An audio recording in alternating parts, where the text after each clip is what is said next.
There is no better moment than being in His presence. Seek His face and listen to His voice. I want to walk away from the glamour of the world and dwell in His house all the days of my life. I wanna see Jesus face to face. I want to run deep into the secret place, here in His presence. I wanna see Jesus face to face, worship in His holiness, till less of me and more of Him.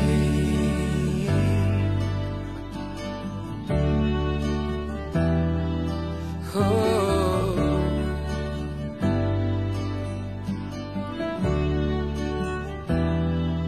there is no better moment than being in His presence. Seek His face and listen to His voice. I want to walk away from the glamour of the world and dwell in His house all the days of my life. Dwell in His house all the days of my life. I wanna see Jesus face to face. I want to run deep into the secret place, here in His presence. I wanna see Jesus face to face, worship in His holiness, till less of me and more of Him.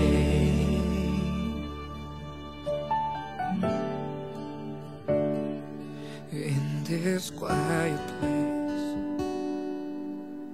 secret place, I'll wait only for Him. In this quiet place, secret place, I'll wait only for Him. In this quiet place, secret place, I'll wait only for Him.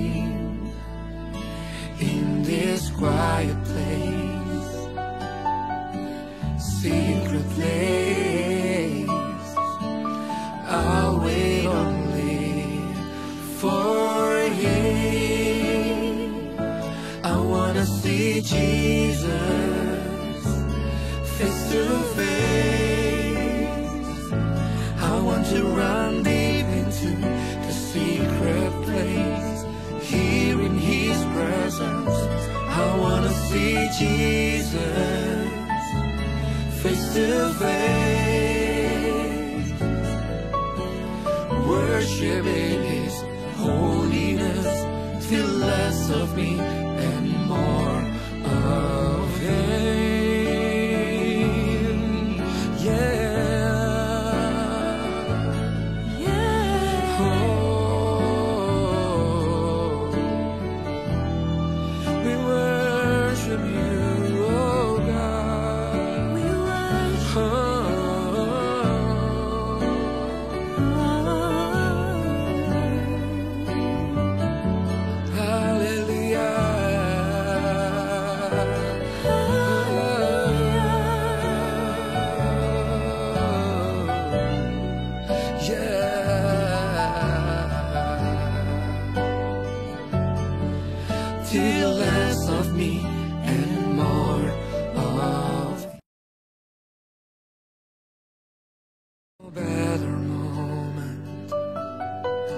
than being in His presence. Seek His face and listen to His voice. I want to walk away from the glamour of the world and dwell in His house all the days of my life. I wanna see Jesus face to face. I want to run deep into the secret place, here in His presence. I wanna see Jesus face to face, worship in His holiness, till less of me and more of Him.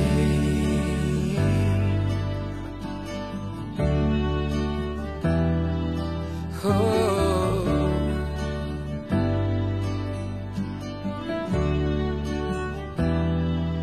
there is no better moment than being in His presence.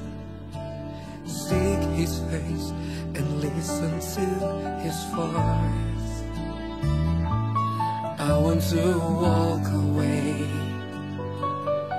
from the glamour of the world and dwell in His house all the days of my life.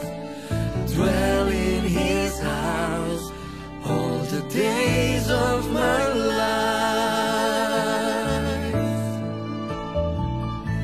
I wanna see Jesus face to face. I want to run deep into the secret place, here in His presence. I wanna see Jesus face to face, worship in His holiness, till less of me and more of Him.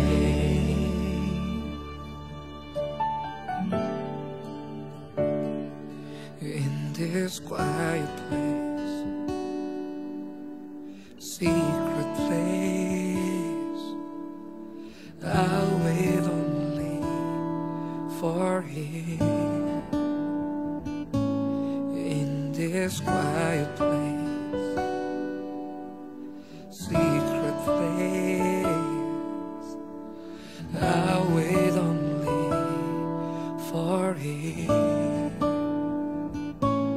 In this quiet place, secret place, I'll wait only for Him.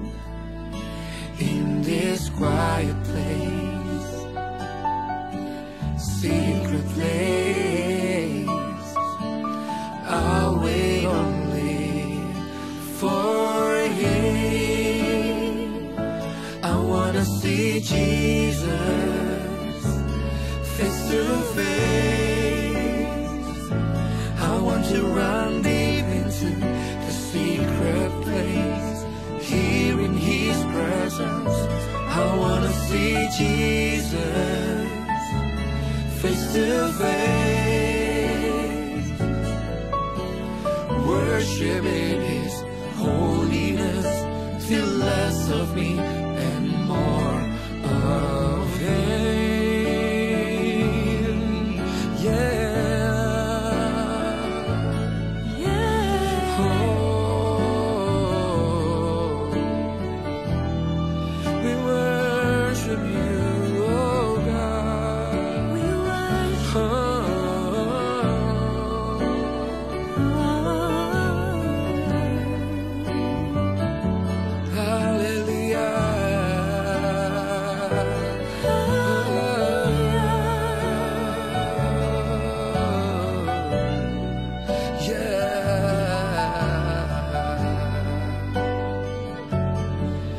till less of me and more of Him.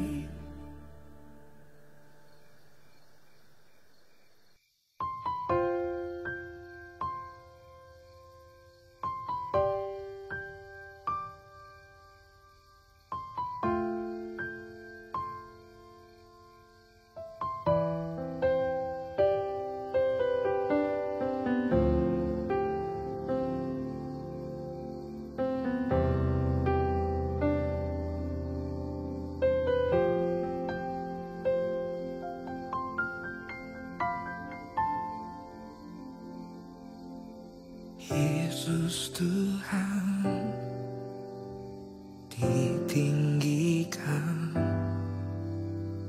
dimuliakan dan naik ke surga. Dia berikan Roh Kudus-Nya,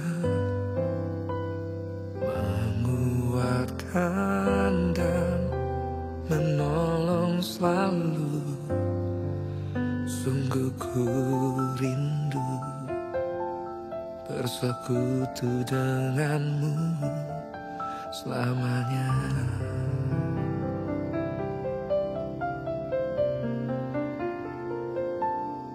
Allah Roh Kudus, jamah hatiku dengan urapanmu. Rindu selalu dekat denganmu, tinggal di hadiratmu.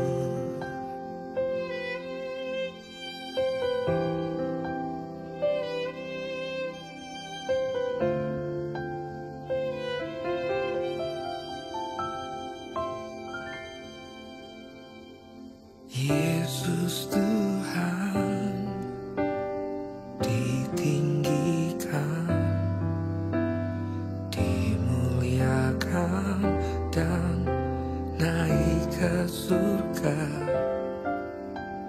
Dia berikan Roh Kudus-Nya, menguatkan dan menolong selalu. Sungguh ku rindu bersekutu denganmu selamanya.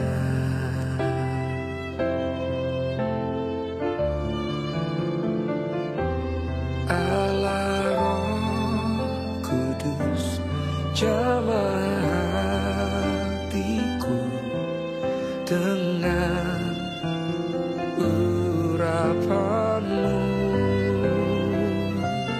Rindu selalu dekat denganmu, tinggal di hadiratmu.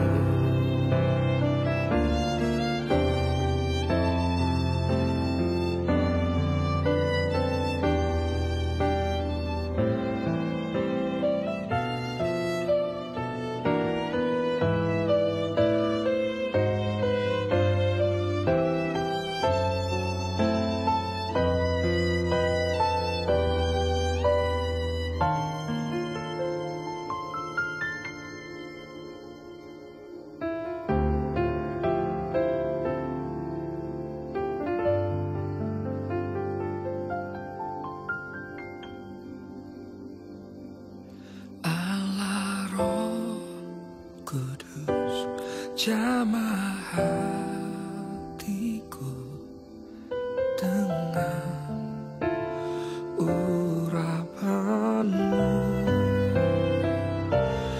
Rindu selalu dekat denganmu, tinggal di hadiratmu. Rindu selalu dekat denganmu, tinggal di hadiratmu. Tinggal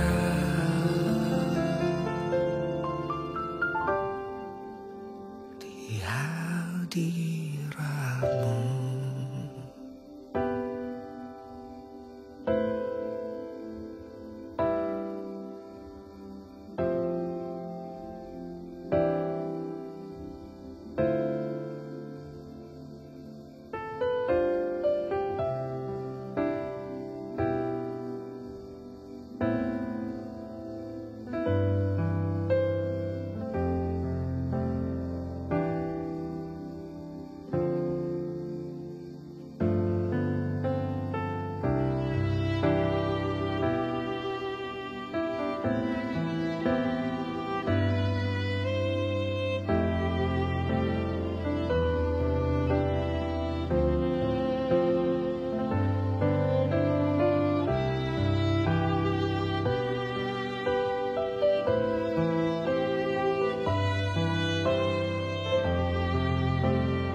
Shalom keluarga Saat Teduh, senang sekali bisa berjumpa dalam hadirat Tuhan. Sekalipun kita beda tempat, tapi rasa dekat. Sudah berapa lama ya kita bersama-sama Saat Teduh setiap Rabu dan Sabtu. Kita sudah menjadi satu keluarga, yaitu keluarga Saat Teduh. Dan hari ini kita akan sama-sama menemukan kehendak Tuhan dalam kehidupan masing-masing kita. Kita nggak sendirian masuk hadirat Allah. Sebelumnya saya bacakan kesaksian, supaya iman kita sama, bahwa Allah kita nyata. Ando. Hari Selasa 26 April saya ada masalah dengan customer saya di toko karena kesalahan saya sendiri. Akibat saya yang suka panas hati.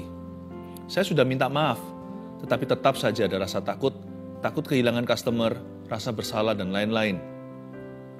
Hari Rabu 27 April bisa tepat saat teduhnya berjudul Jangan Panas Hati. Saya bersyukur Tuhan seperti berbicara kepada saya, dan waktu itu Pastor Philip berkata, belajar percaya dan belajar percayakan kepada Tuhan.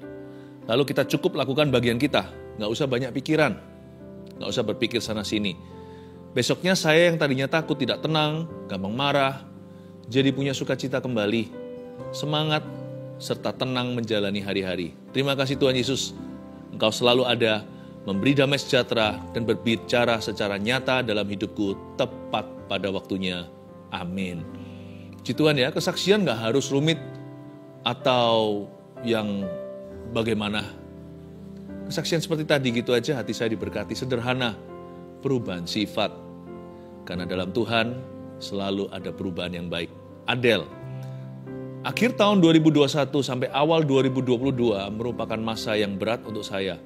Terlilit hutang, jauh dari Tuhan, keluarga sering tengkar satu dengan yang lainnya, sering selisih paham dengan rekan sekantor. Dan suatu malam saat sedang menonton YouTube, saya lihat video Saat Teduh Bersama muncul di beranda saya. Mulai dari hati saya tergerak, saya semakin sering menonton Saat Teduh Bersama, merenungkan firman Alkitab, belajar berpuasa. Saya selalu berdoa bahwa saya mau semakin dekat dengan Tuhan, dan saya yakin rencana terbaik Tuhan dalam hidup saya akan datang tepat waktunya. Puji Tuhan, mulai bulan April keuangan saya perlahan mulai membaik. Saya dapat bonus dari kantor 2 kali lipat yang bahkan sebelumnya nggak pernah saya dapatkan. Hati saya lebih tenang dalam menjalani aktivitas di kantor, dan keluarga saya sekarang sudah jarang berselisih paham.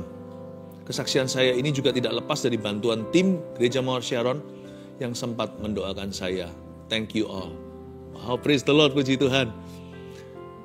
Semua orang hidupnya jadi lebih baik karena mengikut Kristus.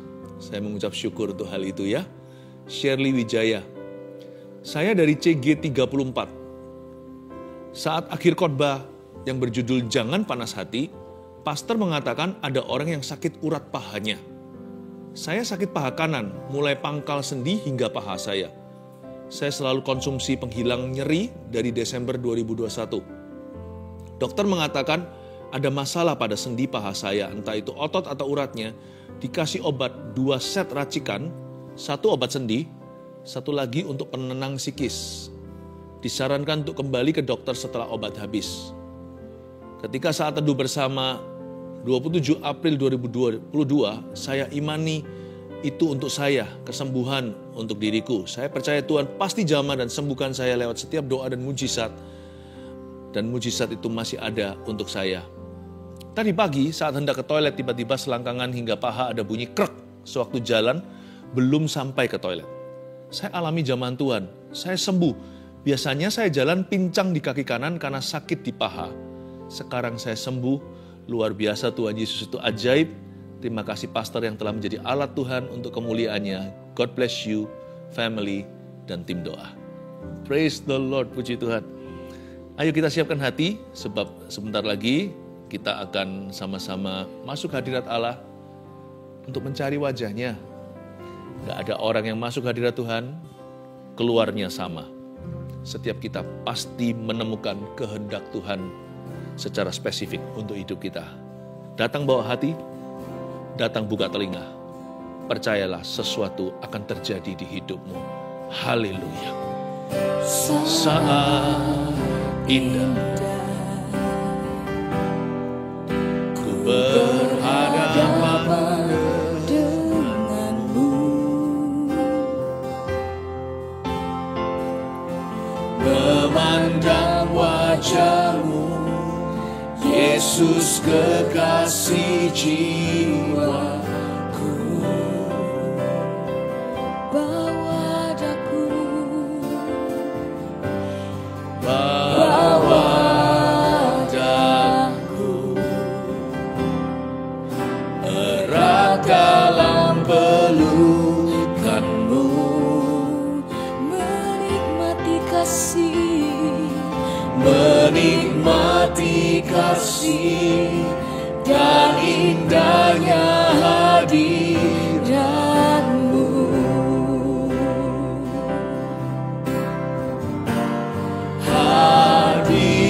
Hadiratmu Tuhan, ku rasakan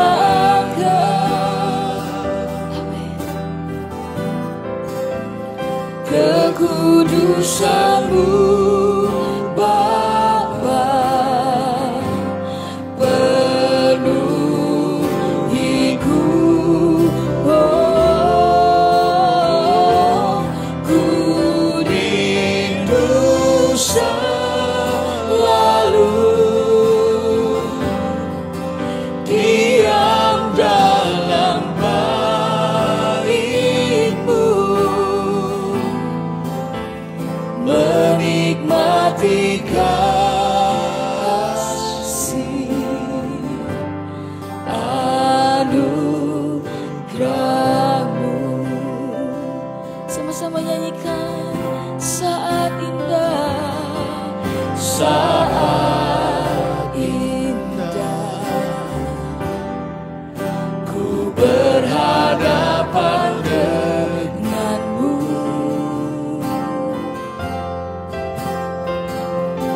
memandang wajah-Mu, Yesus kekasih jiwaku.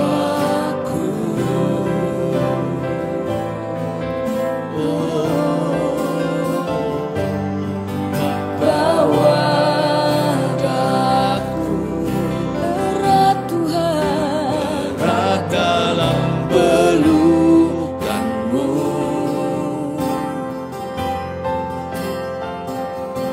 menikmati kasih dan indahnya hadirat-Mu. hadirat-Mu, Hadirat-Mu Tuhan, ku rasakan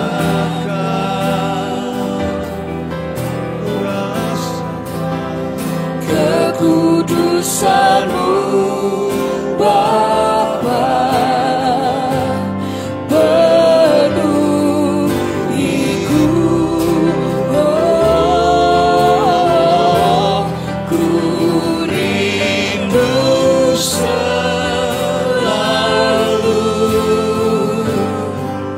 diam dalam bait-Mu, menikmati kasih anugerah-Mu.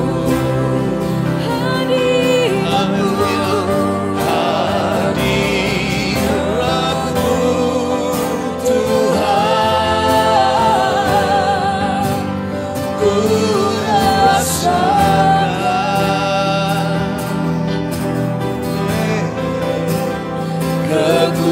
kekudusan-Mu Bapa, penuhiku. Oh, ku rindu selalu diam dalam bait-Mu, menikmati kasih anugerah-Mu. kami rindu Tuhan, menikmati kasih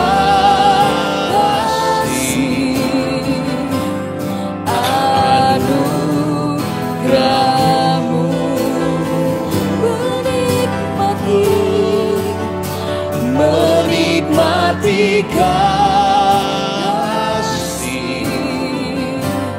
anugerah-Mu.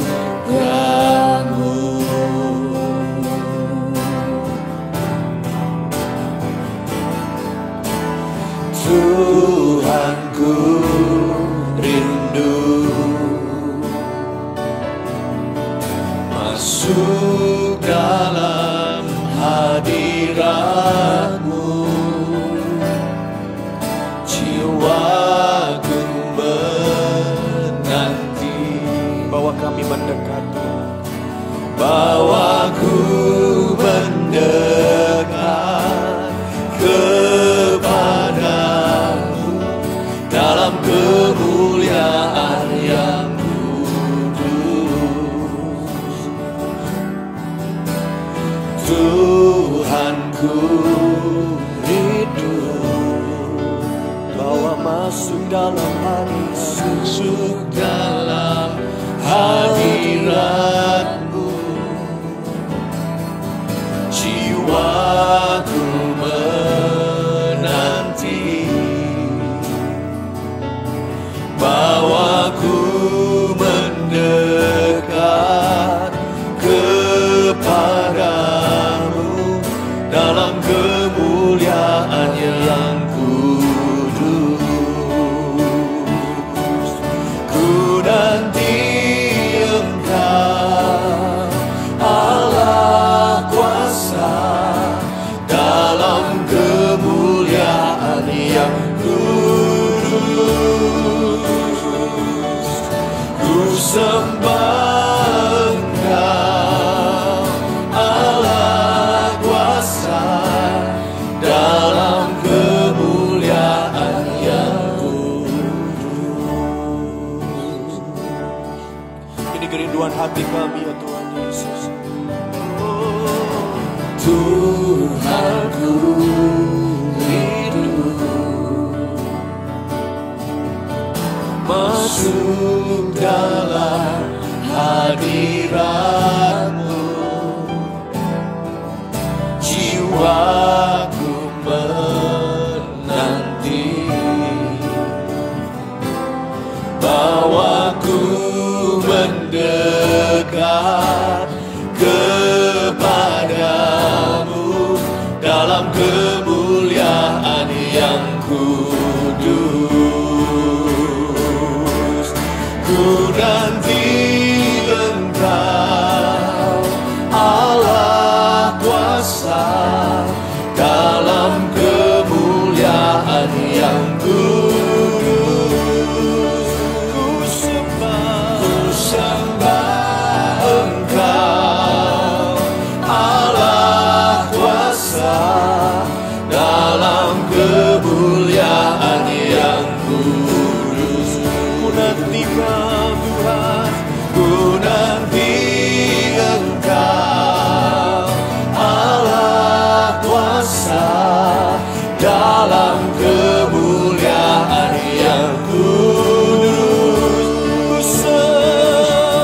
Ku sembah Engkau, Allah kuasa, dalam kemuliaan yang kudus. Ku nantikan Engkau ya Tuhan, ku nanti Engkau, Allah kuasa, dalam kemuliaan yang kudus.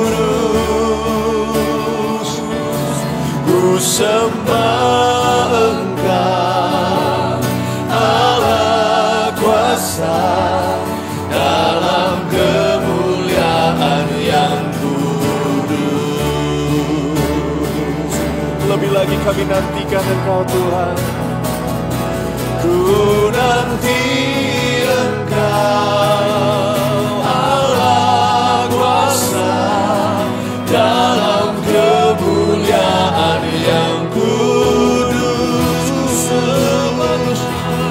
Ku sembah Engkau, Allah kuasa, dalam kemuliaan yang kudus. Ku nanti Engkau, ku nanti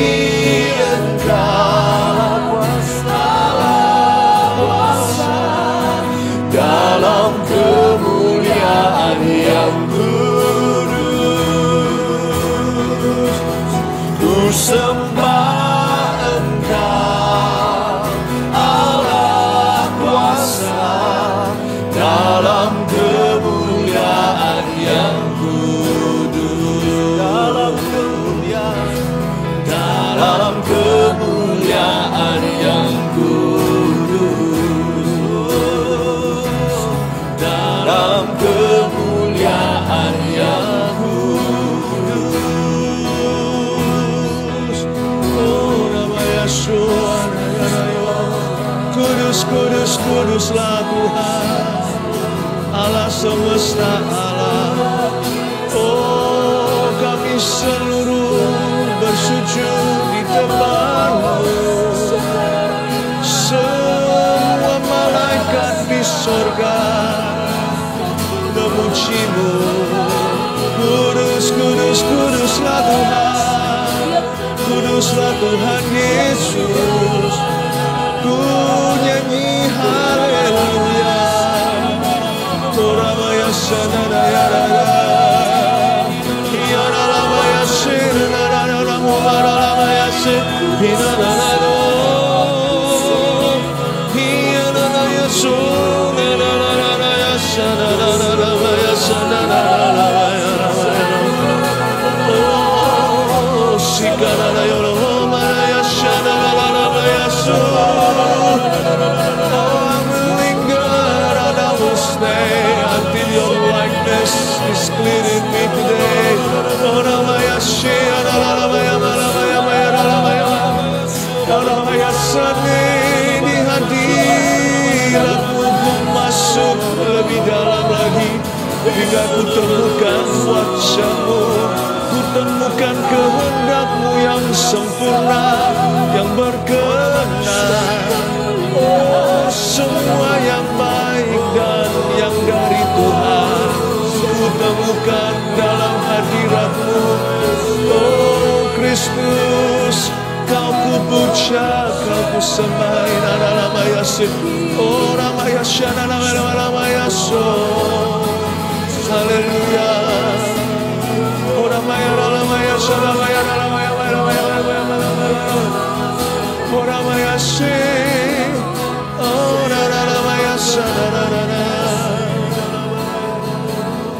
hallelujah. I will linger and I will stay in your presence day by day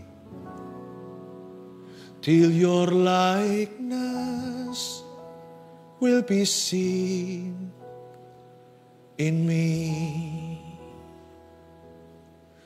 I will linger, Lord, I will stay in your presence day by day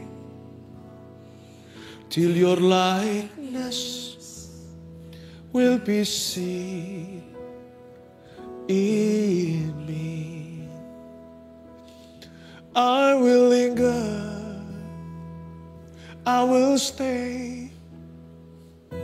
in your presence every day till your likeness will be seen in me. Setiap hari aku akan tinggal di hadirat-Mu, diam di situ, tidak mau kemana-mana, hingga rupa dan gambar-Mu Kristus menjadi nyata dalam diriku. Hingga ku temukan kehendak-Mu yang baik di dalam hidupku. Jesus, I love you. Jesus, I love you. Tuhan mengasihi kita semua keluarga Saat Teduh. Tuhan ada di sini. Dia bukan hanya bisa menyembuhkan penyakit Anda atau memberikan mujizat yang kita perlukan. Tapi Dia adalah Allah yang sangat pribadi, yang ingin menggandeng tangan kita dan menuntun kita dalam rencananya. Tuhan, hadirat-Mu ini jangan pernah tercabut dari hidup kami. cast us not away from this presence. Jangan pernah usir kami dari Eden seperti ini. The garden of God. Hadirat-Mu seperti taman, kami tidak mau keluar dari sana. We want to stay in your presence day by day. Hamba-Mu tahu sudah waktunya hamba-Mu sampaikan khotbah. Tapi hamba merasakan the sweetness of your presence. Hamba rasakan manisnya hadirat Tuhan ini. Hamba tidak mau pergi Tuhan. Hamba mau meresapi, menikmati hadirat Tuhan yang kus cinta dan sembah. Bukan hanya sanggup menyembuhkan, tapi Tuhan yang ku sembah adalah Allah yang begitu indah pribadinya. I want to know you, not just your power. Bukan hanya kuasa-Mu.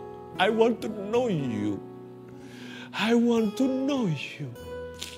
Aku ingin mengenal-Mu Tuhan. Aku ingin sungguh-sungguh mengenal. Tarik seluruh keluarga Saat Teduh untuk mengenal-Mu sungguh-sungguh. Termasuk mereka yang belum ikut Saat Teduh bersama yang kemudian hari Kau akan panggil. Bawa kami semua.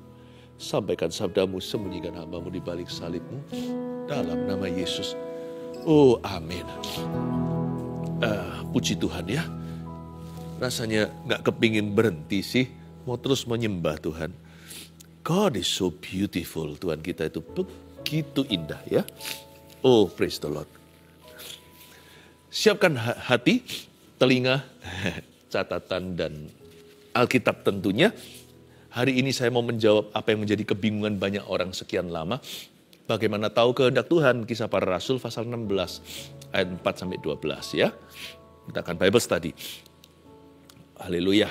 Yang diberkati Tuhan katakan haleluya. Puji Tuhan ya. Kisah Para Rasul pasal yang ke 16 ayat 4-12. Ini cerita tentang Paulus yang menyeberang ke Makedonia. Saya bacakan, dalam perjalanan keliling dari kota ke kota, Paulus dan Silas menyampaikan keputusan-keputusan yang diambil para rasul dan para penatua di Yerusalem dengan pesan supaya jemaat-jemaat menurutinya. Demikianlah jemaat-jemaat diteguhkan dalam iman dan makin lama makin bertambah besar jumlahnya. Mereka melintasi tanah Frigia dan tanah Galatia karena Roh Kudus mencegah mereka untuk memberitakan Injil di Asia. Dan setibanya di Misia, mereka mencoba masuk ke daerah Bitinia, tapi Roh Yesus tidak mengizinkan mereka. Setelah melintasi Misia, mereka sampai di Troas. Pada malam harinya tampaklah oleh Paulus suatu penglihatan. Ada seorang Makedonia berdiri di situ dan berseru kepadanya, katanya, menyeberanglah kemari dan tolonglah kami. Setelah Paulus melihat penglihatan itu, segeralah kami mencari kesempatan untuk berangkat ke Makedonia, karena dari penglihatan itu kami menarik kesimpulan bahwa Allah telah memanggil kami untuk memberitakan Injil kepada orang-orang di sana. Lalu kami bertolak dari Troas dan langsung berlayar di Samotrake. Dan keesokan harinya tibalah kami di Neapolis. Dari situ kami ke Filipi, kota pertama di bagian Makedonia ini. Suatu kota perantauan orang Roma. Di kota itu kami tinggal beberapa hari. Saya bermaksud memakai cerita perjalanan Paulus untuk menjadikan satu study case atau pembelajaran kita. Bagaimana Rasul Paulus meraba dan menemukan kehendak Tuhan. Kita semua juga sedang dalam perjalanan namanya kehidupan. Dan seringkali tidak sejelas itu apa yang menjadi kehendak Tuhan dalam kehidupan kita. Dalam setiap keputusan andai kata ada suara audible menuntun kita kan gampang ya. Tapi fakta realitanya nggak demikian. Nggak secantik yang kita dambakan. Di mana kita harus bergumul dulu. Dan ada banyak perasaan uncertainty atau tidak tentu. Jadi bagaimana caranya kita bisa menemukan kehendak Tuhan? Gimana pun juga kita dengan Tuhan itu ada jarak, tanda kutip jarak ya. Meskipun Tuhan itu tinggal dalam diri orang yang percaya kepadanya, orang yang sudah terima Yesus, Yesus berada di dalamnya. Tapi tetap kita selama masih hidup di dalam tubuh Adam dan Hawa ini masih tanda kutip terpisah dengan Tuhan. Kita hidup di dalam dunia, ini beda dunia, di mana Allah ada, di dalam sorganya yang kekal. Jadi mau nggak mau, kita hanya bisa melihat seolah-olah di depan cermin yang samar-samar. Tapi bukan berarti bahwa kehendak Tuhan itu mustahil untuk kita temukan. Jadi kita, dengan kata lain, kita itu bisa tahu kehendak Allah atas hidup kita itu apa. Kita harus selalu mengejar kehendak Allah yang sempurna dalam hidup kita, yang berkenan di hati Tuhan. Makanya itu lewat perjalanan Paulus, saya coba otopsi perjalanan ini, sehingga kita bisa mendapatkan hikmat-hikmat tersembunyi. Kita lihat lagi ayat keempat. Dalam perjalanan keliling dari kota ke kota, Paulus dan Silas bukan jalan-jalan. Tapi mereka itu melakukan misi mereka. Hidup kita juga sebuah misi panjang. Kita tidak tahu kapan kita mati. Jadi life is about going places. Hidup ini bicara tentang pergi dari satu tempat ke tempat yang lain. Kantor pulang ke kantor. Atau kemana. Hidup itu selalu pergi dari satu titik ke titik berikutnya. Mari kita minta Tuhan menuntun kita. Bagaimana Paulus dituntun sama Allah? Mari kita lihat ceritanya. Dalam perjalanan keliling dari kota ke kota, Paulus dan Silas menyampaikan keputusan-keputusan yang diambil para rasul dan para penatua di Yerusalem dengan pesan supaya jemaat-jemaat menurutinya. Jadi Paulus dan Silas ini semacam pegawai. Rasul-rasul Yesus Kristus, ada 11 minus Yudas Iskariot, membuat keputusan di Yerusalem dan ditandatangan. Dan keputusan ini harus dibacakan. Dan keputusan ini harus diajarkan. Jadi ini yang disebut dengan job deskripsi atau surat tugas. Paulus dan Silas pergi dari satu kota ke kota lain, sudah nggak perlu lagi tanya, Tuhan boleh nggak ke kota A? Tuhan boleh nggak ke kota B? Kita nggak perlu dikit-dikit seolah-olah harus sengaja tanya Tuhan, hari ini pakai kaos kaki warna hitam atau putih. Kalau kita sudah berada in Christ, di dalam Kristus, kita bisa buat keputusan. Seolah-olah Tuhan yang memutuskannya. Jikalau firman itu tinggal di dalam dirimu, dan engkau tinggal di dalam firman-Ku, mintalah apa saja, niscaya Bapa akan mengabulkannya. Hubungan dengan Tuhan itu bukan yes man semata-mata, sekalipun kita harus taat mutlak. Hubungan dengan Tuhan itu saling percaya. Kita bukan hanya menjadi anaknya dulu orang berdosa. Kita ini mantan pemberontak terhadap Allah, sekarang diadopsi jadi putra-putri kerajaan sorga. Tapi kita juga ahli waris alias mitra. Tuhan itu memberi kita kepercayaan, hidup itu kepercayaan. Coba ubah dulu paradigma tentang kehidupan. Bukan seperti orang yang dikit-dikit tanya sama Tuhan, Tuhan hari ini aku pakai pasta gigi merek apa? Ya, bukan berarti Tuhan nggak mau direpoti. Tentunya kita mau melibatkan Tuhan dalam setiap detil hidup kita. Tapi menurut saya bukanlah detil yang kita cari-cari. Yang dicari-cari nggak perlu ditelusuri. Tetapi belajar untuk bisa hidup dengan rileks dalam hadirat Allah. Tahu bahwa Allah ada dalam segala sesuatu dalam Allah jikalau kita tidak buka celah atau hidup dalam dosa.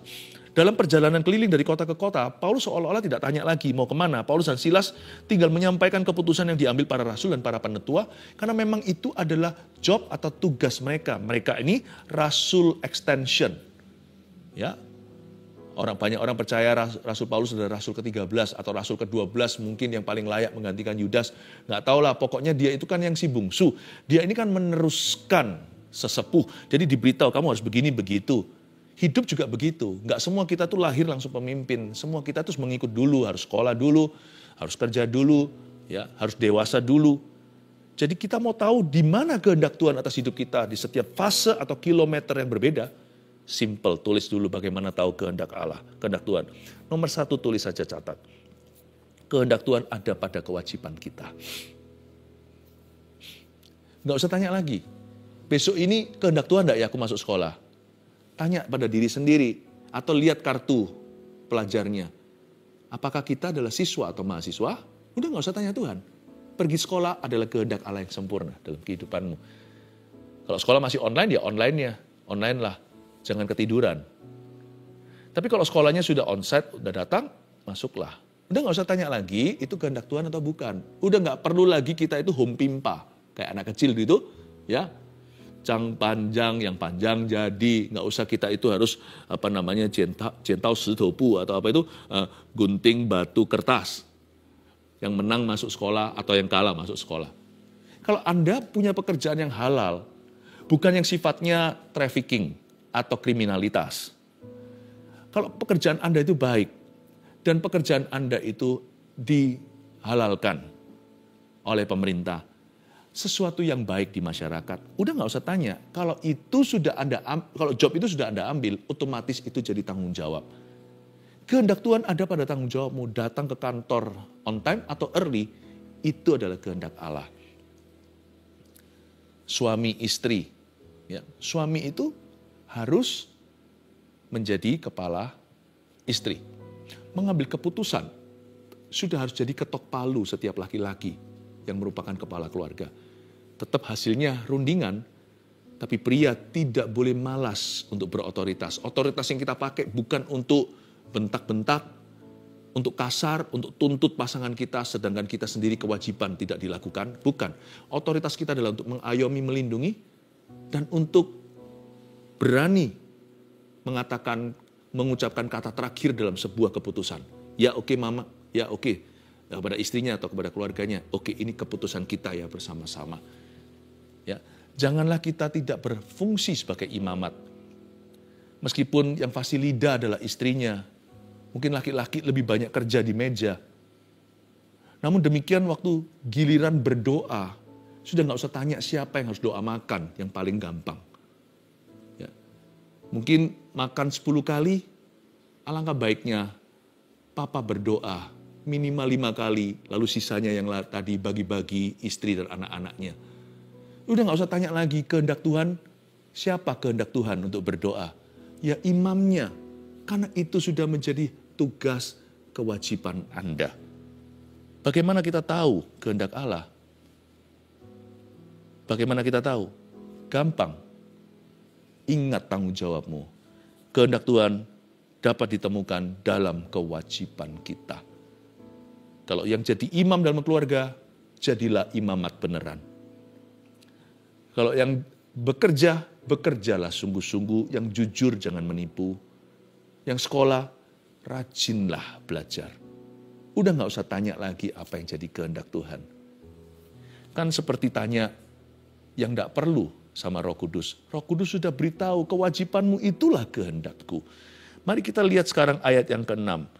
Maka ayat 5, demikianlah jemaat-jemaat diteguhkan dalam iman dan makin lama makin bertambah besar jumlahnya. Itu dia. Ketika Paulus dan Silas melakukan tanggung jawabnya sebagai rasul tambahan atau rasul berikutnya, membawa keputusan yang diambil dari oleh rasul-rasul sebelumnya, ketika mereka menundukkan diri pada job deskripsi mereka responsible with their life, jemaat-jemaat diteguhkan dalam iman, makin lama bahkan makin bertambah besar jumlahnya, ada berkat Allah di dalamnya, ada penyertaan, ada pembelaan. Ketika Anda genapi fungsimu, tidak berusaha jadi orang lain, cemburu atau iri hati, bukan melakukan yang bukan-bukan, tapi apa yang merupakan tanggung jawab Anda sehari-hari, di situ ada berkat Tuhan, ada kesaksian Roh Kudus di dalamnya bahwa aku berkenan bahwa engkau sedang berjalan di poros kehendak Allahmu. Akan ada buah-buah kebenaran. Bagaimana tahu kehendak Tuhan? Ya, yaitu pada kewajiban. Ayat yang ke-6. Mereka melintasi tanah Frigia dan tanah Galatia. Sekarang Paulus terus jalan. Dia nggak berhenti. Dia nggak perlu lagi yang namanya suara dari sorga. Maju, dia baru maju. Kiri, dia baru kiri. Kanan, dia baru kanan. Paulus tidak malas, dia buat perencanaan. Mereka melintasi tanah Frigia dan tanah Galatia. Paulus mulai menjelajah. Ya, karena Roh Kudus mencegah mereka untuk memberitakan Injil di Asia. Tunggu sebentar. Ternyata dalam planning mereka ada yang di luar perencanaan atau dugaan. Mereka akhirnya melintasi tanah Frigia dan tanah Galatia karena Roh Kudus mencegah mereka untuk memberitakan Injil di Asia. Paulus itu kan di daerah Turki waktu itu. Ya, modern hari ini, ya, negara Turki. Paulus membawa Injil itu tadinya sebelum dibawa ke Eropa sebelah barat, sampai ke Roma, terus sana nanti ada Spanyol. Tapi Paulus mau membawanya ke arah timur. Dia mau membawa Injil itu jangan-jangan terus ke sana, yang tan. Afghanistan, Iran, terus sampai India dan seterusnya. Tapi nggak sampai ke sana, diblok sama Roh Kudus. Roh Kudus tidak mengizinkan mereka masuk ke daerah Bitinia. Tidak mengizinkan mereka masuk ke daerah Asia. Dan setibanya di Misia, mereka mencoba masuk ke daerah Bitinia ayat 7. Tetapi Roh Yesus tidak mengizinkan mereka. Persisnya seperti apa dicegah saya nggak tahu. Mungkin mereka masuk, visanya tidak dikabulkan. Mungkin ditolak di counter. Mungkin mereka berusaha 2 kali. Kelihatan ya, Paulus nggak gampang nyerah ya. Karena kalau Anda baca ayat 6 dan ayat 7, ini bukan sesuatu yang jelas-jelas dilarang oleh Allah. Ini hanya bicara tentang geografi dunia. Sifatnya ambigu, abu-abu. Ini bukan hitam putih. Kalau pergi ke pelacuran ya jelas-jelas jangan. Kalau kakimu menuntun ke dosa, udah nggak usah tanya. Tapi Paulus dalam membuat perencanaan, rajin bekerja dan melaksanakan tanggung jawab, menggenapi rencana Tuhan. Ternyata dia mengalami halangan. Waktu mengalami halangan pertama kali nggak seperti orang yang dikit-dikit langsung nyerah. Ya mungkin Tuhan tidak kehendaki. Kalau itu jelas-jelas dilarang sama Tuhan, dilarang sama firman, udah jangan diterjang. Tapi kalau itu nggak jelas, apakah firman mengatakan itu boleh atau tidak? Ya kan, misalnya Anda mau ambil jurusan apa kalau lagi kuliah. Atau misalnya pekerjaan Anda sudah waktunya enggak untuk buka outlet yang baru, mengembang ke kiri ke kanan, atau sementara ini downsizing dulu, jangan terlalu berambisi. Ini kan enggak ada di dalam Alkitab. Kitab Kejadian sampai Wahyu kan tidak langsung menyebut nama tokomu. Paulus dalam perencanaan melaksanakan semuanya ini, gimana pun juga seperti Paulus, kadang-kadang kita iri ya, orang ini pasti mendengarkan suara Tuhan dengan audible. Enggak tentu juga, pernah dia audible, tapi ternyata dia sama kita masih merangkak dan meraba-raba. Wah, kabar baik bahwa kita nggak perlu tahu 100% sih.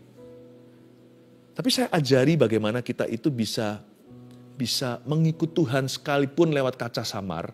Kalau hati kita bersih dan kita tulus ikut Yesus, pasti ketemu kehendak Tuhan yang terbaik untuk hidup kita. Dan yang paling baik hari ini.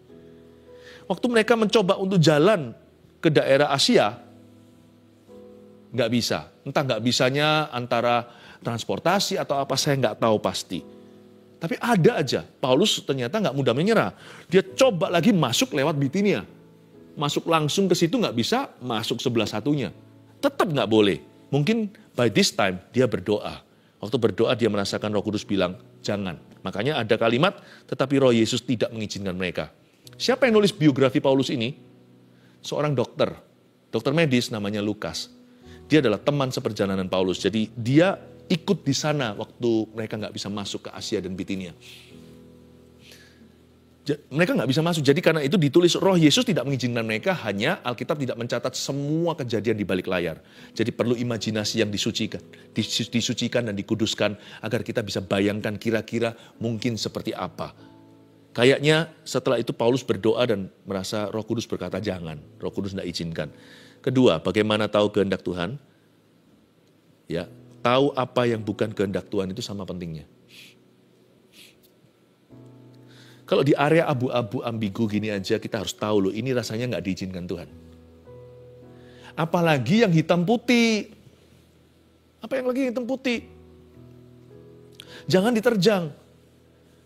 Kita terlalu mengotot atau memaksa. Mau tahu kehendak Tuhan yang sempurna sekarang. Tapi kita abaikan. Kita tidak hiraukan alias kita remehkan. Apa yang jelas-jelas bukan kehendak Tuhan, malah kita lakukan.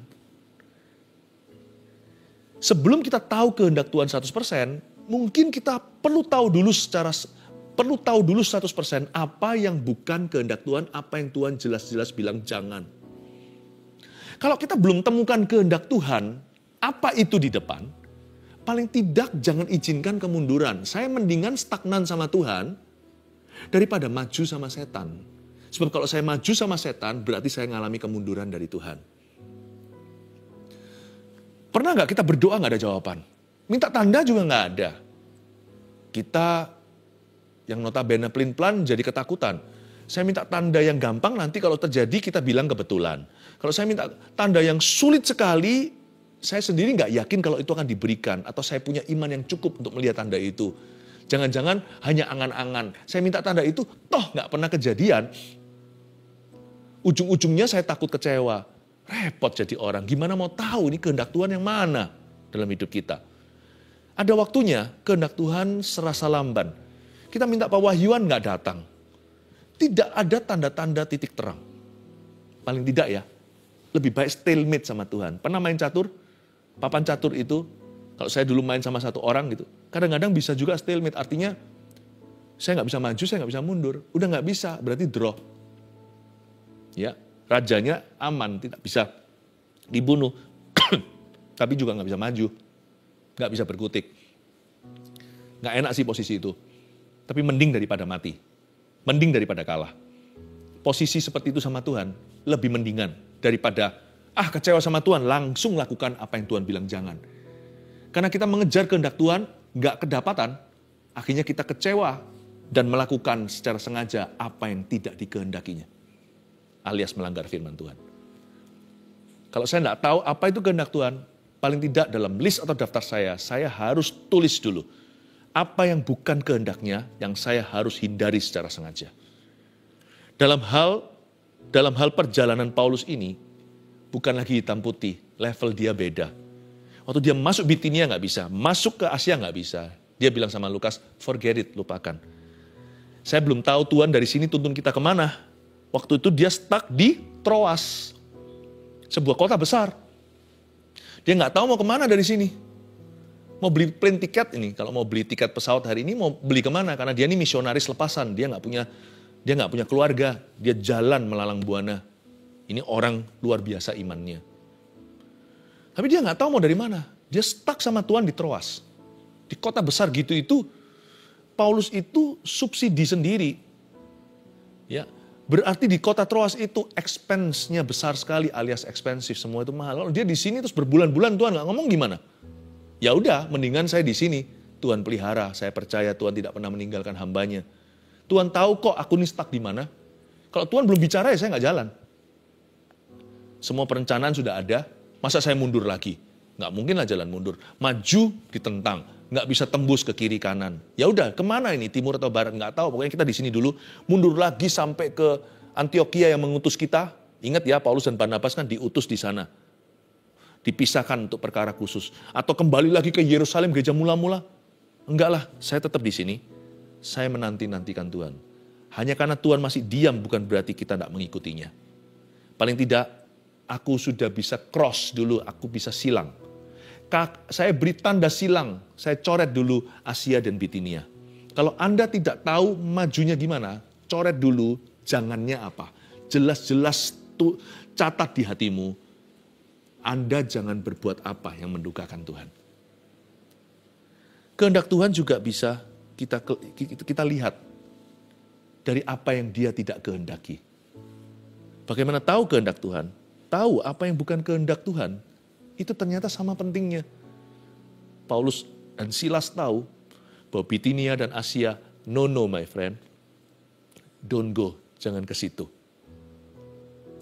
Nah, dari sini saya tahu kehendak Tuhan itu tidak selalu in the positive. Kehendak Tuhan juga in the negatives. Oke Tuhan, saya belum tahu segala sesuatu, but I know this is not God's will. That is not God's will for me. Ini bukan kehendak Tuhan, itu bukan kehendak Tuhan untuk aku. Belum dapat jodoh. Udah umur berapa nih?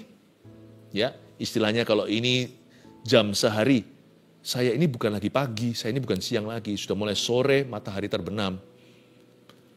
Kapan jodohnya datang? Udahlah, sama yang gak kenal Tuhan, gak apa-apa lah, nanti pelan-pelan saya perkenalkan Tuhan sama dia. Jangan. Hanya karena Anda stagnan, bukan berarti kompromi boleh. Karena Tuhan berkata, jangan jadian sama orang yang tidak sepadan iman. Apa hubungannya? Kuk apa yang dipasang padamu yang bisa menjadi kesamaan? Apa kesamaannya antara gelap dan terang? Jangankan firman. Masyarakat aja tahu. Beda kepercayaan itu timpangnya besar. Susah jadi orang. Pernikahan yang normal aja, satu iman aja perlu perjuangan. Kalau yang timpang seperti ini, lebih sulit untuk dipertahankan. Kalau Anda tidak maju, jangan memilih mundur.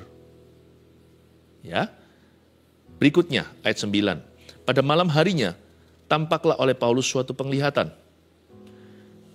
Ada seorang Makedonia berdiri di situ dan berseru kepadanya. Katanya, menyeberanglah kemari dan tolonglah kami.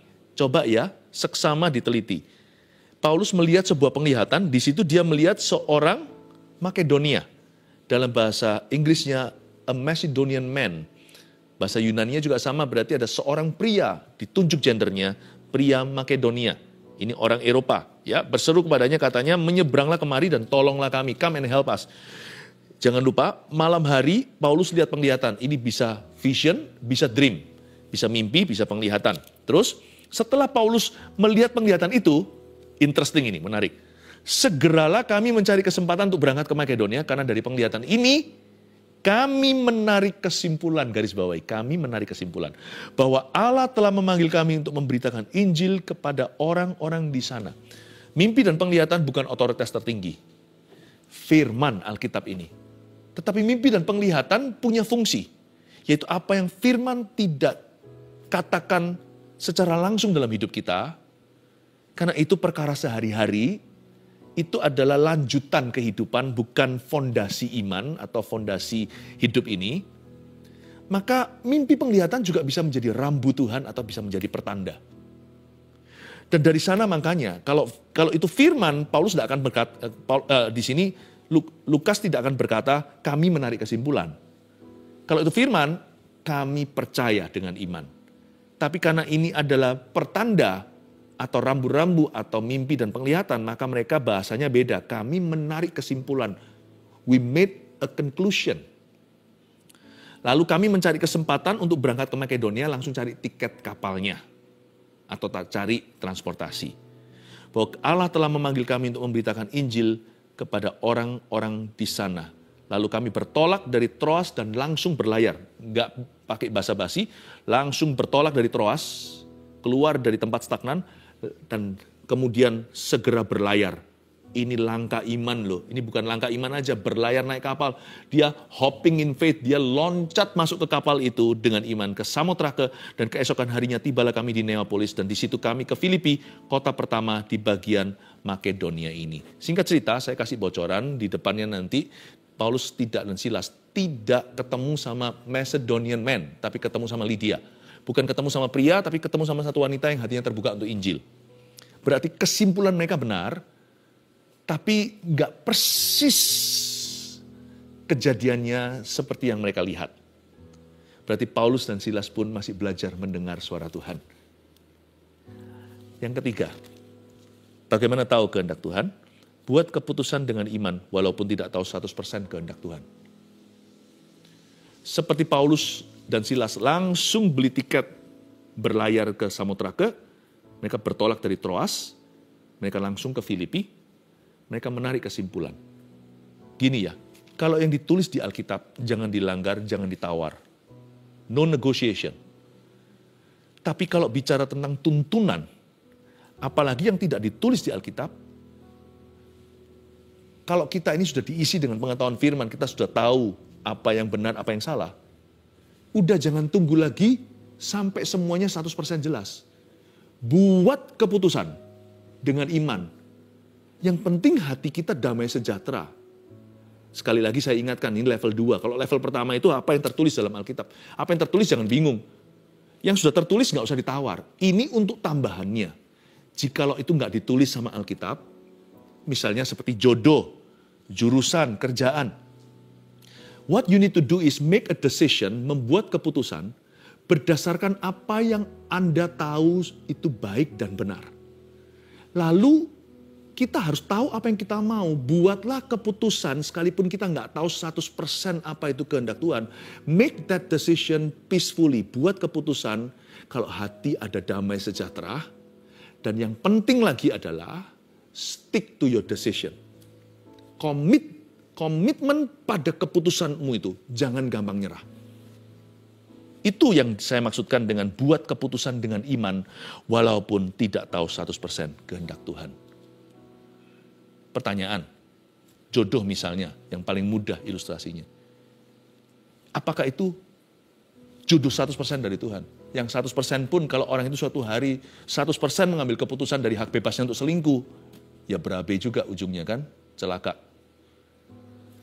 Asal ada komitmen, yang penting anak Tuhan, jelas-jelas jangan melanggar firman, lalu Anda lihat kriteria sendiri, Anda mengambil satu decision, lebih penting lagi adalah komitmen. Apalagi setelah saya bersedia atau I do di altarnya, mengerjakan pernikahan itu dalam takut akan Tuhan.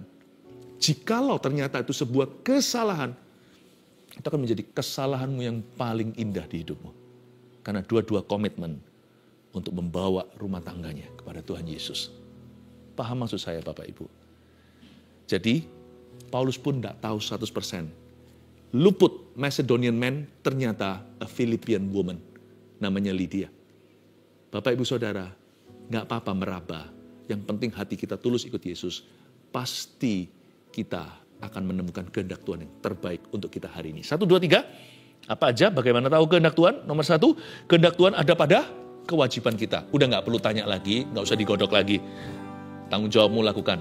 Itu kehendak Tuhan. 2, kehendak Tuhan, tahu apa yang bukan kehendak Tuhan itu sama pentingnya. Ingat ya. Yang ketiga, buat keputusan dengan iman. Buat keputusan dengan iman, komitmen dengan itu, walaupun kita tidak tahu 100% kehendak Tuhan. Praise the Lord. Haleluya. Makananku ialah melakukan kehendak Bapa. Makananku ialah menyelesaikan pekerjaannya sampai ku dapatkan mahkota kemuliaan dan memerintah bersama Dia. Sampai ku dapatkan mahkota kemuliaan dan memerintah bersama Dia.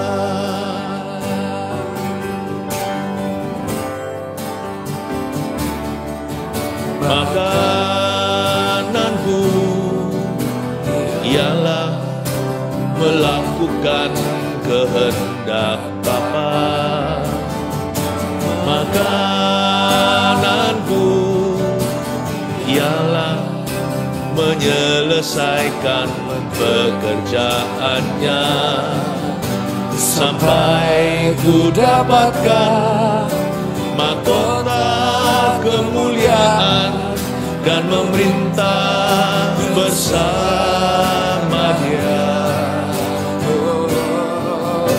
Sampai ku dapatkan mahkota kemuliaan dan memerintah bersama Dia. Sampai ku dapatkan, sampai ku dapatkan mahkota kemuliaan dan memerintah bersama Dia. Oh, sampai ku dapatkan mahkota kemuliaan dan memerintah bersama Dia. Sampai ku dapatkan mahkota kemuliaan dan memerintah bersama Dia. Sampai ku dapatkan mahkota kemuliaan dan memerintah bersama. Ulurkan tangan ke depan, saya mau berdoa agar Tuhan mengurapi Anda dalam tanggung jawab dan kewajiban Anda setiap hari.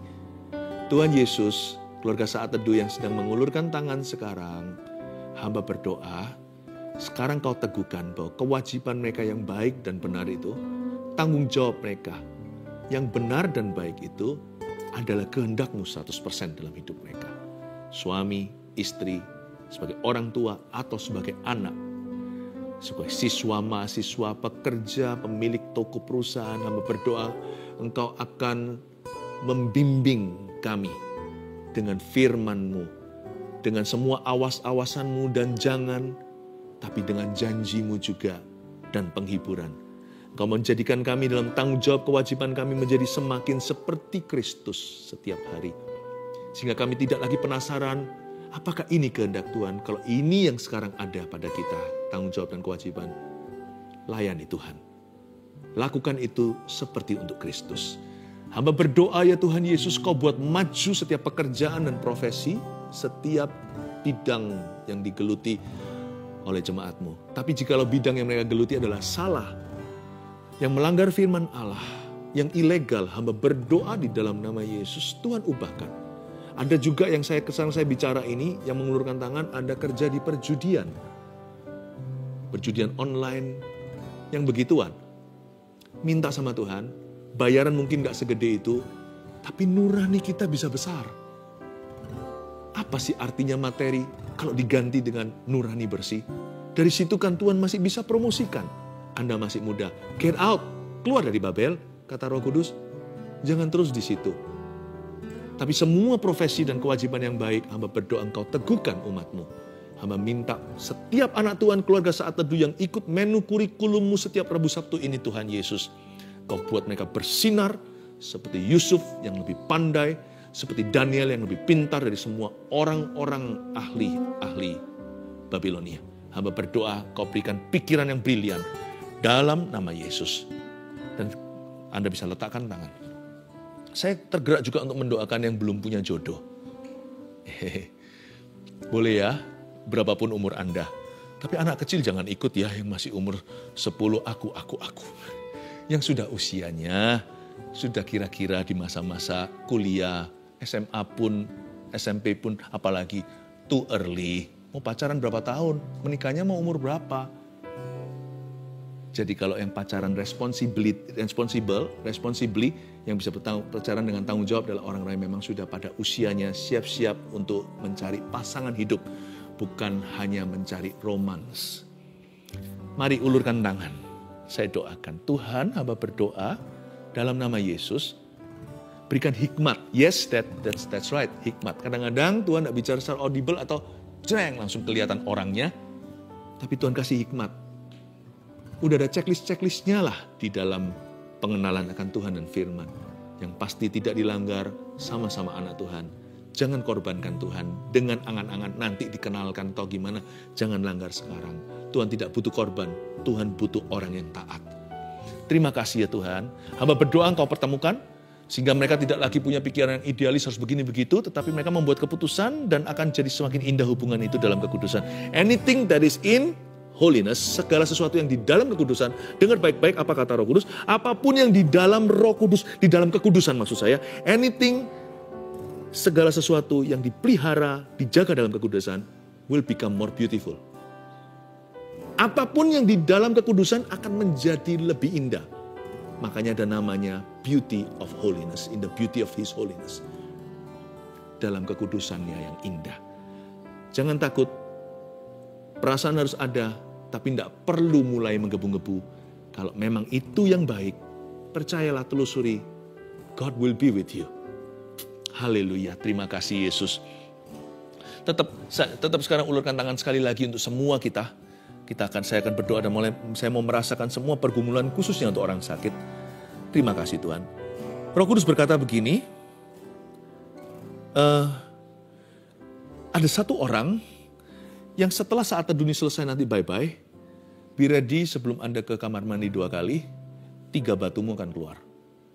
Batu ginjalmu itu akan keluar lewat air senimu. Aku tengking batu itu dalam nama Yesus, sehingga tidak perlu operasi, Tuhan sembuhkan. Terima kasih Tuhan. Gigi yang kedua atau ketiga dari kiri atas ini. Saya nggak tahu ya, kedua atau ketiga ini ya. Tapi saya merasakan sesuatu, saya merasakan urapan Tuhan di dalam mulut saya. Dan saya tahu itu bukan untuk saya. Kedua atau ketiga ya, saya rasakan di sini. Yang kiri atas, Anda infeksi cukup parah di situ. Dan Tuhan sembuhkan saat ini. Nanti ke dokter gigi, Anda hanya lihat semuanya sudah alright. Di dalam nama Yesus Kristus, terima kasih Tuhan. Terpujilah namamu. Ada satu orang mau sekolah dokter gigi yang ini beda lagi. Ini satu orang yang lagi berdoa, tapi tidak memikirkan gitu, dia mikir iya atau enggak. Tuition fee-nya Anda bukan dari keluarga yang gimana mampu, tapi itu passion atau gairah Anda. Bisa enggak? Go for it. Nanti Tuhan kembalikan semua tuition-nya. Jangan takut, tempuh itu. Studi yang baik, jadilah the best in the field. Jadilah yang terbaik di dalam bidang ini. Terima kasih Tuhan. Sampai ku dapatkan mahkota kemuliaan dan meminta bersama Dia.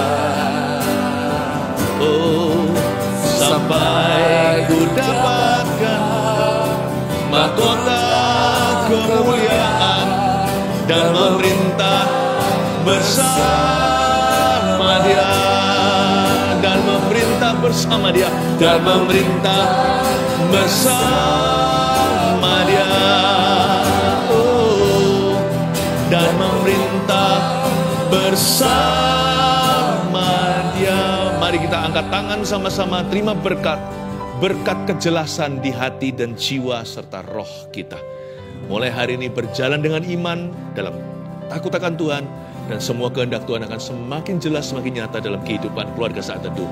Allah Bapa, Putra, Roh Kudus menyertai-Mu. Dalam nama Yesus, amin. Haleluya.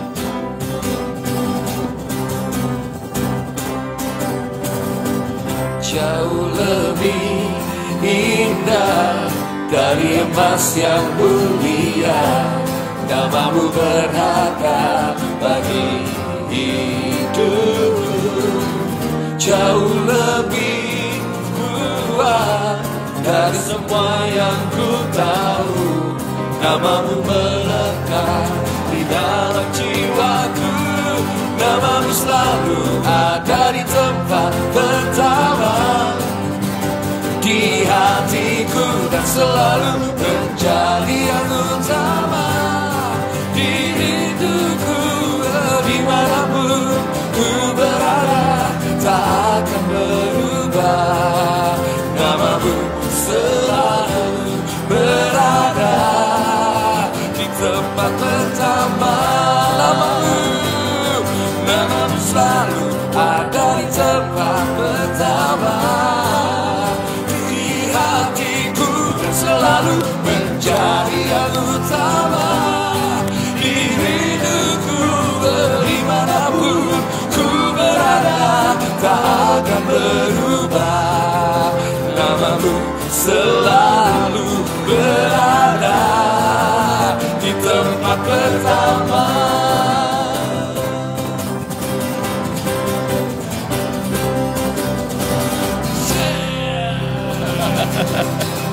Bye-bye.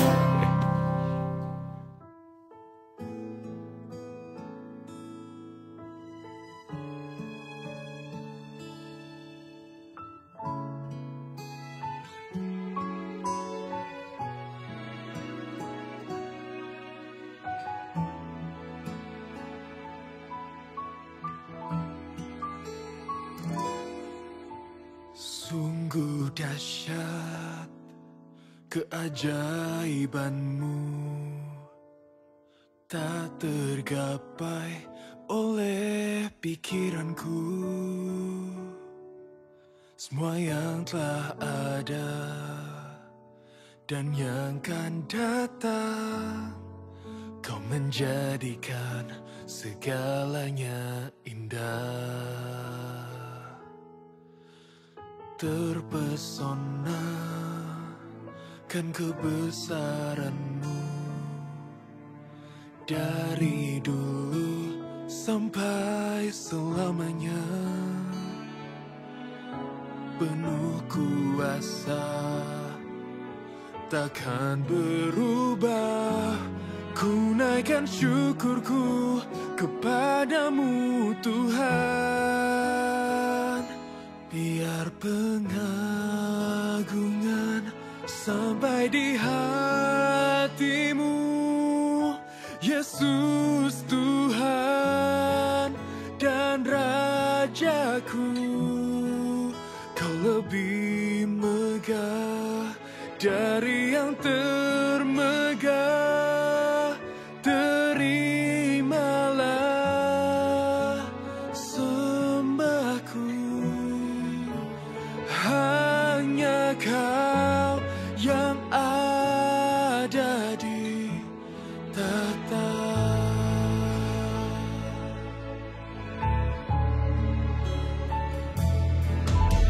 Sungguh dahsyat keajaiban-Mu, tak tergapai oleh pikiranku. Semua yang telah ada dan yang akan datang, Kau menjadikan segalanya indah. Terpesona kan kebesaran-Mu, dari dulu sampai selamanya. Penuh kuasa, takkan berubah. Ku naikkan syukurku kepadamu Tuhan. Biar pengagungan sampai di hatimu, Yesus Tuhan dan Rajaku. Kau lebih megah dari yang termegah, terimalah sembahku. Hanya Kau yang ada di tahta.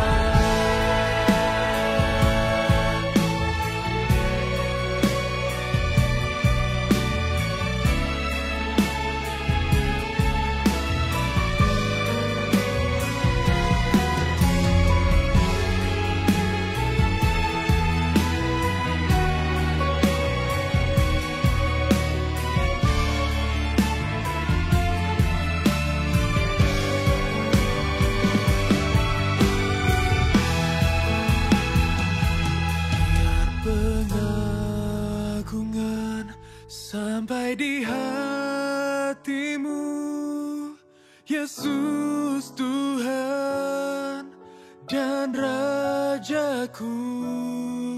Kau lebih megah dari yang termegah, terimalah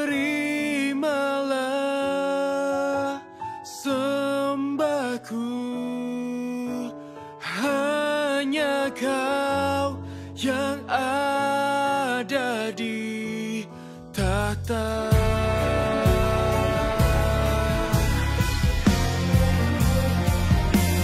Biar pengagungan sampai di hatimu, Yesus Tuhan dan Rajaku.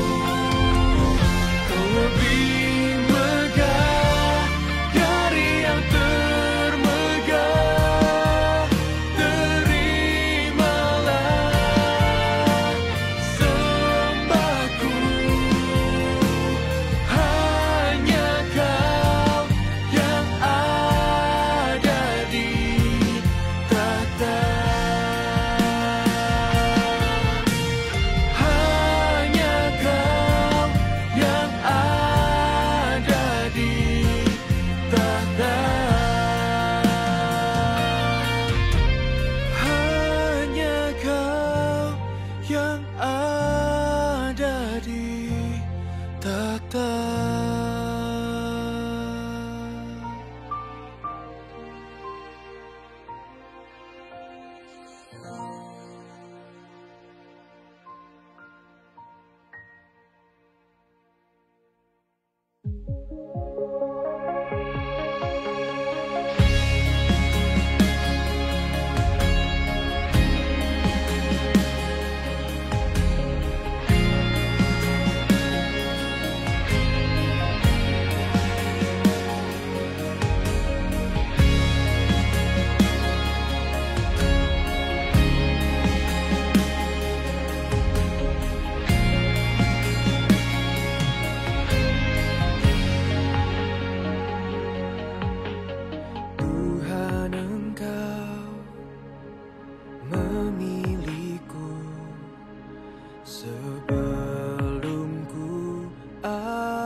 yang menenunku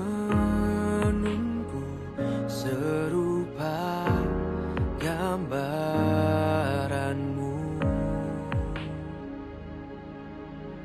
Sebelum ku mengenalmu, ku buang hidupku. Namun Engkau tak pernah lelah mencari diriku.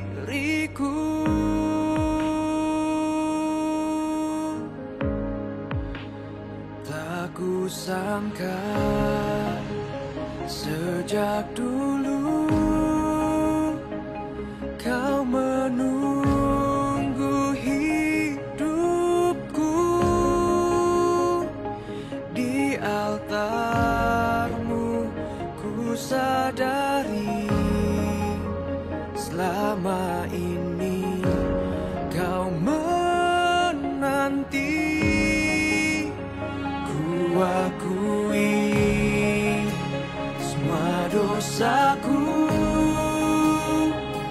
ku lepas kehendakku,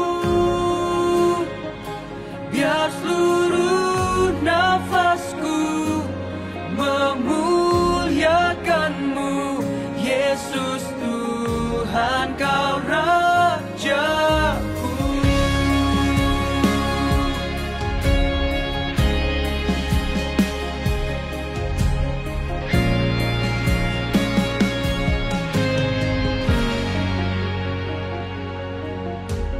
Sebelum ku mengenalmu, ku buang hidupku.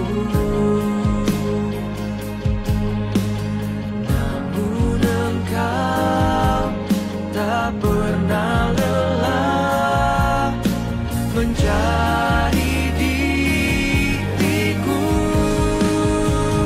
Tak kusangka sejak dulu Kau menunggu hidupku. Di altar-Mu ku sadari selama ini Kau menanti. Ku akui semua dosaku, ku lepas kehendakku,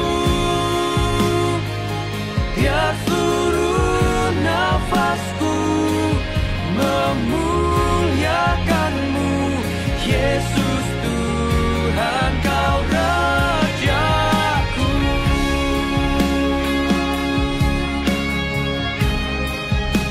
Ku serahkan hidupku hanya bagi-Mu.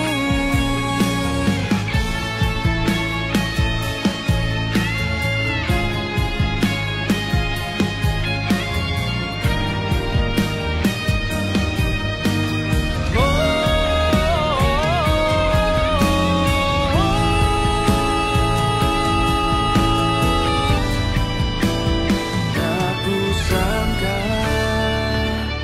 sejak dulu Kau menunggu hidupku. Di altar-Mu ku sadari selama ini Kau menanti. Ku akui semua dosaku, ku lepas kehendakku, biar seluruh nafasku memuliakan-Mu. Yesus Tuhan.